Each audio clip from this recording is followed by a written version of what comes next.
Hello everyone, welcome to Board Game Heaven. My name is Raymond, and in this video I'm taking a look at Odin, a game by Gary Kim, Hope S. Hwang, and Johan Go. It's published by Helvetiq, and it's a card game for 2 to 6 players, which plays in about 15 minutes for ages 7 and up. Now, before I start explaining how to set up and play a game and share my thoughts on it, I'd like to ask you all to please hit that subscribe button if you haven't already. It really helps the channel. And if you're already a subscriber, thank you so much. You're an absolute legend. Also, please check out my Patreon page if you'd like to support what I do. And you can do so for as little as just €1 per month or more. And in return, you will get early access to all of my videos, access to Patreon exclusive monthly videos, and also your name in the credits as a supporter. Alright, let's get started with the game. To set up a game of Odin, simply take all of the cards, give them a good shuffle, and deal 9 cards to each player. Take those cards into your hand, don't show them to the other players. Choose a first player at random, and then you will play in clockwise order. That's the whole setup. Let's explain the rules. A game of Odin is played over several hands, and every hand is divided into rounds, and of course every round has a number of turns. The starting player starts by playing one of their cards to the table. You can pick any card you want, and you can simply play it to the table. This is the opponent's hand, which I of course normally cannot see. So I'm looking at my cards and I'm thinking I want to get rid of a card of which I only have one, of one color, that is. So I'll play this one to the table. And every player will take turns playing one or multiple cards, or they can pass. Now, after the first player's card, the next card's value must always be greater than the cards already on the table. And you can either play the same number of cards, so in this case 1, or one more. So I can play 1 or 2 cards. If there's 2 cards on the table, I can play 2 or 3 cards, etc. And all the cards that I play, the values of those cards, they must always be played from high to low, and you will form a new number. So basically, if I'm playing, for example, these 2 cards, then this would always be a 75. I can never make a 57. So you're always taking the cards that you are playing and making with those cards a number, the highest number you can possibly make with those cards. I can also choose to play multiple cards of the same value if I have that. So this player, for example, has 3 5s, so he could play 2 or 3, all 3 5s to the table, making either a 55 or a 555. But at this point, I've played the 2, so this player needs to play either one card that's higher than a 2, or 2 cards. But this player also has a 6 in the red suit, so that would be a 65. So maybe they want to hold on to that. There's also a 62.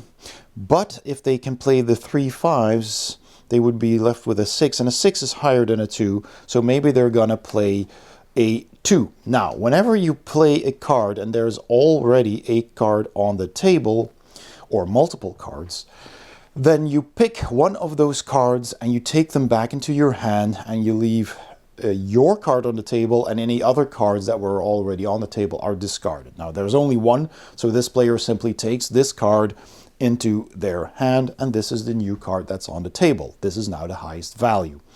So if in a 2-player game, it would be my turn again. Now, I could play single card that's higher, so that would be an 8 here, or even a 7. Or I could play 2 cards. So, for example, let's say I can't play the 6 or the 4, because those are the only cards of that value that I have, and also the only ones in that suit, so I can't combine them with other 6s or other 4s. So I'm just gonna play these 2 cards. So that is 75, because that's the highest number I can make with these digits. And since this is the only card that was already on the table, I'll take this. But that's good, because you know, I already have that suit, and now I can make an even greater number with these cards if I need to. Play continues like that. And remember, I can always play the same number of cards or one more. You can never play two more or less than that's already here. So the next player can either play 2 or 3 cards. So this is a 75. This player has a 62 in orange, so that's less. There's a 52 here in green, that's also less.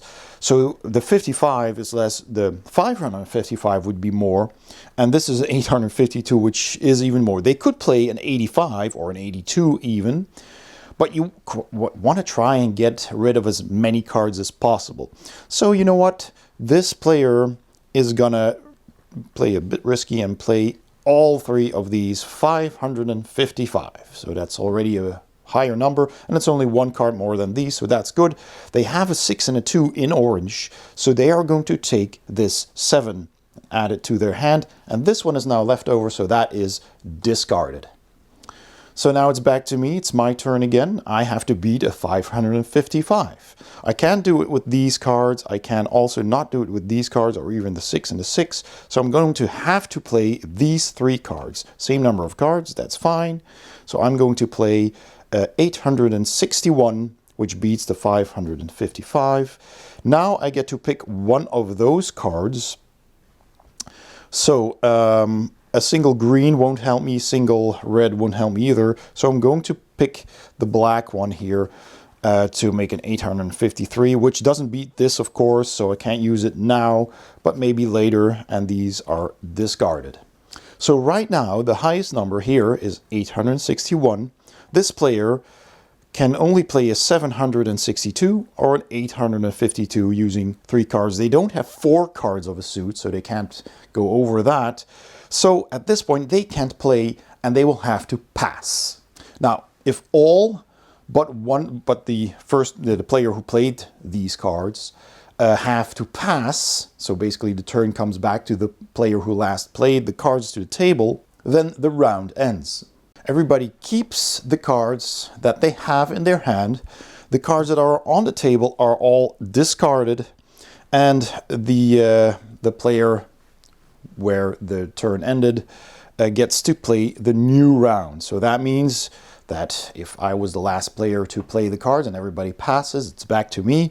I can now choose another single card to play again. So I'll get rid of this 4. So now this player has a choice to make. They can not play the 2. They could take this 2 and play a 22, or this 2 even, because they still have multiple of that suit, so they could actually do that. Or they could play a single high card, but you know, an 8 is quite a good card to have. It's nice and high. 852 is good. 762 is also good. But maybe, yeah, let's do that. 76 will probably work in the short term here. So they're going to play 22 and take this 4 into their hand. So now it's my turn. I have to beat that. I can do it with this 6. I don't have any other 6s. So I'm just gonna go ahead and play 3 cards. Because there's 2 on the table, I can play 1 more. That's 852. Now I have to pick one of these. I don't have any of those colors, so I'll just pick one, and this one goes away. So now this player has 853. They have 852 here. 67, or 76 actually, and 4. So they cannot beat this number, so they're gonna have to pass again. Turn comes back to me if there aren't any other players. So all of these cards are once again discarded, and it's my turn again, so I can once again play a card from my hand to the table. Now it's their turn. They want to get rid of this 4, but they're gonna have to take this 2.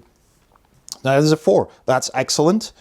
I'm going to play my last card. Now if you play your last card, or cards if you have a few of them still left on your hand and you could play all of them at once, then that means the hand is over. You do not pick up that card. These are simply all discarded. Then you look at all the other players and you count the number of cards that they still have in their hands. So this player was pretty unlucky. He's got 6 cards in their hands.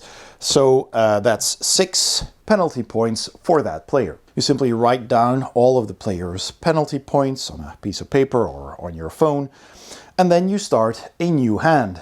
And that means basically a new game. You simply collect all the cards again and put them all together, give them a shuffle, deal 9 cards once again to each player.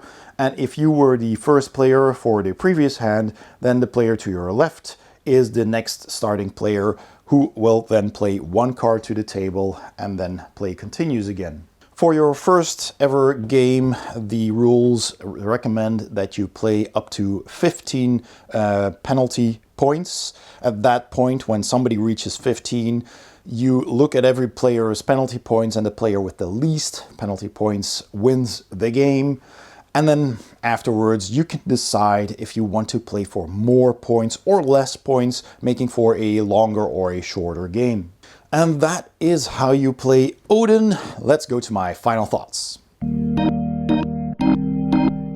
So my final thoughts on Odin by Helvetiq. Let's start with the components. As with a lot of Helvetiq games, the game comes in a very compact little box, which I like a lot. It's just big enough for the cards to fit in. It's slightly bigger, but it's a nice and compact little box. It just holds all of the cards plus the little rules leaflets. And the rules leaflet is simply just a one-sided leaflet like this. On the other side there's a different language, and my copy came with English, French, Spanish, Italian, Dutch and German rules. So 3 of these double-sided leaflets, and it explains all of the rules very easily in just that single leaflet.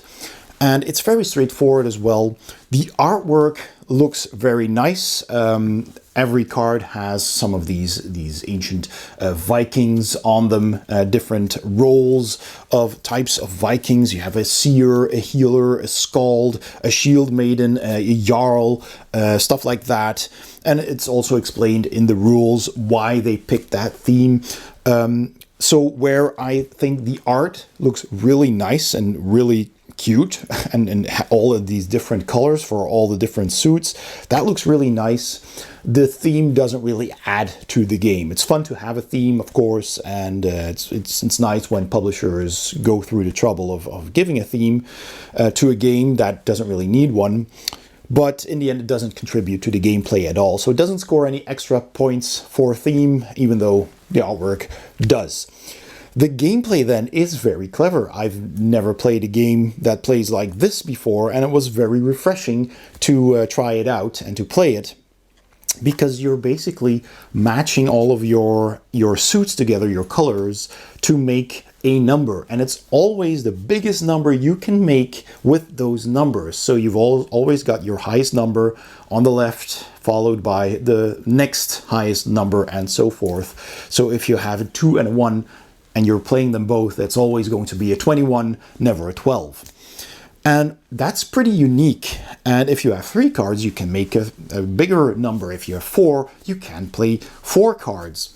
But sometimes you need to split them up, because if you want to play a certain suit and you only have like 4 of each suit, and somebody plays a single card, then you can either play a single card as well, or 1 card more, so 2 cards. So you can't play them all.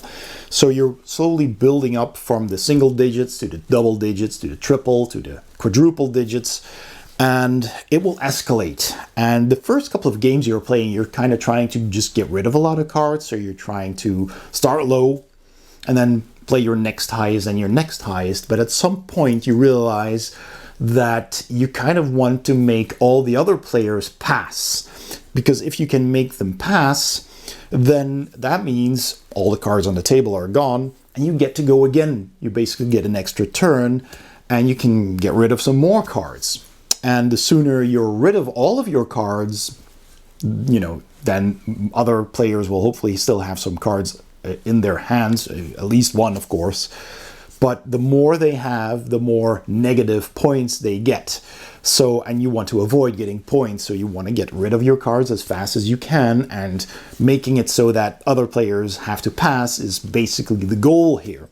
So that's kind of fun to see. You're looking at your cards and you're thinking, well, what can I do? Shall I play a lower card first? You just get rid of that and see what happens.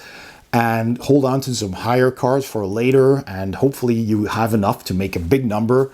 You know, if you have like 3 cards of a suit, that's already pretty good.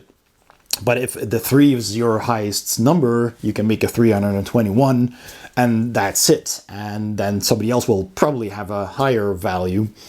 So there's a whole bunch of counting going on, and matching your cards, and thinking about, do I split up this suit into 2 numbers, or do I hold on to it for 1 huge number?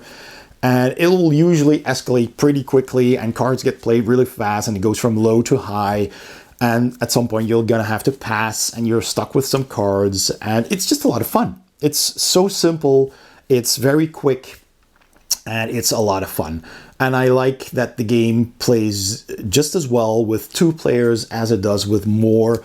So we've played it with 4 or even 5, and it's just as much fun. With more people, it'll usually go a little bit slower going up until somebody knows, well, I think I can safely play this high number and make everybody else pass, and then it will suddenly start escalating. And that's just a lot of fun. I really enjoy playing this game.